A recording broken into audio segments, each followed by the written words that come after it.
Anda kembali di Indonesia Update bersama saya, Jihan Novita. Saudara, sapi kurban milik Presiden Joko Widodo yang diserahkan ke Masjid Raudatul Jannah, Desa Sidomulyo, Kecamatan Blora, Jawa Tengah, ngamuk saat akan disembelih.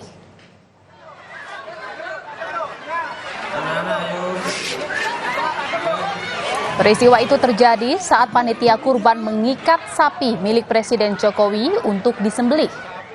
Namun tiba-tiba sapi dengan bobot 1 ton itu mengamuk, bahkan tali pengikatnya pun terlepas. Sontak, panitia dan warga yang ingin menyaksikan proses penyembelihan sapi kurban milik Presiden Jokowi langsung berlarian menyelamatkan diri.